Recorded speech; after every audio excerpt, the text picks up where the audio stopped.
Travel and Things, in association with Rugged Wear, Real People, Real Clothing, Real Solutions, presents In Conversation With. My name is David Batsoff and I'm your host. And in this series, we're looking at clinical depression caused by COVID with a clinical psychologist, Ruth Anser. Ruth, which is Swahili for welcome to the show.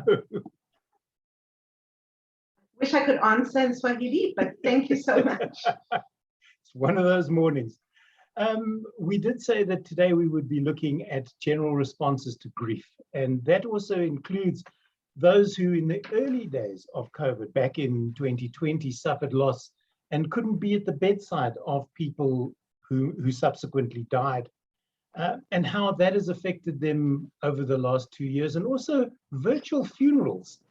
Are they really able to give you the closure that you look for? Well, to deal with the first part of your question, I think at the beginning of the pandemic, when people who died when family members or loved ones couldn't be at the bedside of people who were ill or people who were dying, I think that was unique in terms of the kind of challenges that we hadn't been faced before, and that I think was absolutely devastating. In addition to the loss of the loved one, I mean, the way that the heartbreaking stories of the healthcare workers, when they had to put, if those that were fortunate, even though the word fortunate in this context was hardly fortunate, but to have telephonic contact or iPads to say goodbye, the toll it took on them and their burnout and their grief is an indication of how absolutely devastating that was for family members and for the people who died to not be surrounded by family members. And I think that would have made the grief, and has made the grief that people felt and still feel, so much harder to come to terms with. I think in a way the virtual funerals, I think it's two-sided, because for many people, when you could only have very few people, I think that might have been very hard for family members not to be able to be surrounded by their loved ones and by supporters. As time has gone on and families, and there can be, more people can be at burials, in a way that the online virtual funerals has actually allowed other people who wouldn't have been able to be to watch proceedings. So people overseas, people in different provinces. So I think that has actually been quite healing and quite therapeutic for people who wanted to be a part of the proceedings but weren't able to be there physically. So I certainly think that it was a positive compared to the fact that people couldn't physically be there.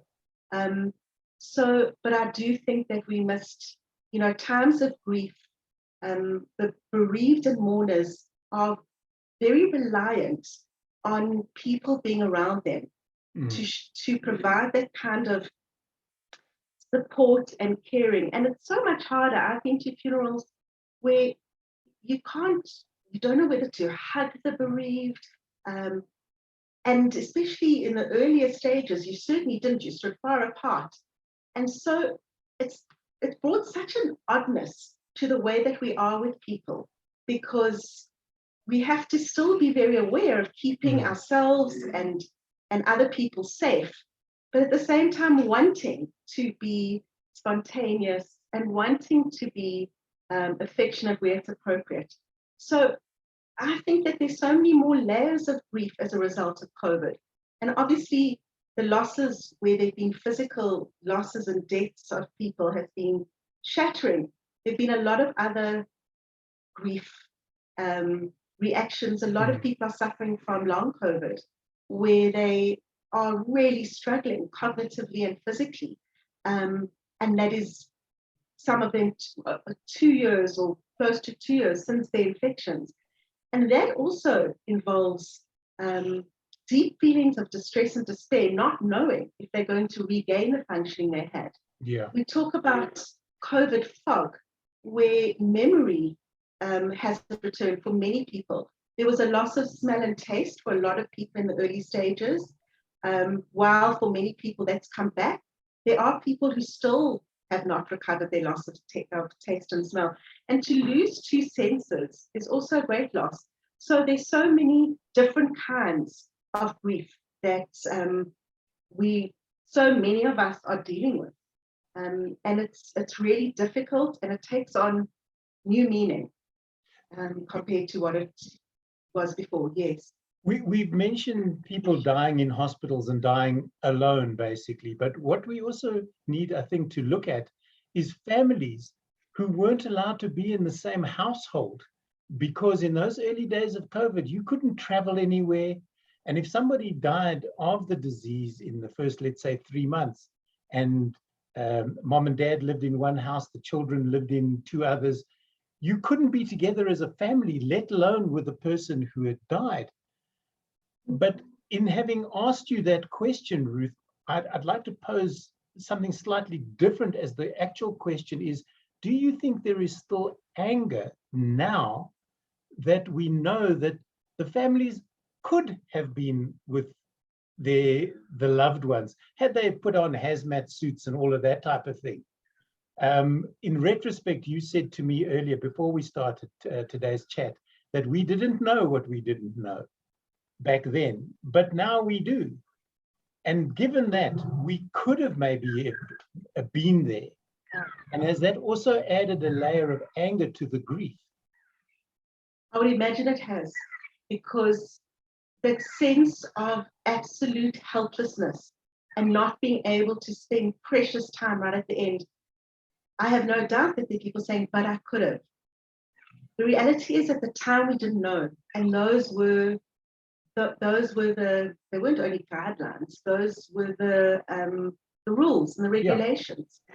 So I have no doubt that anger, increased anger about the limitations, where possibly it would have done so much more good than harm, being able to be there. But there's so much we didn't know. Yeah. And still, it continues to this day. Still don't know. Ruth, yeah. Thank you for that. Next time, we're going to look at how COVID can induce depression. And you mentioned COVID fog, and we'll take that a little further on the next edition. Thanks so very much for being with me.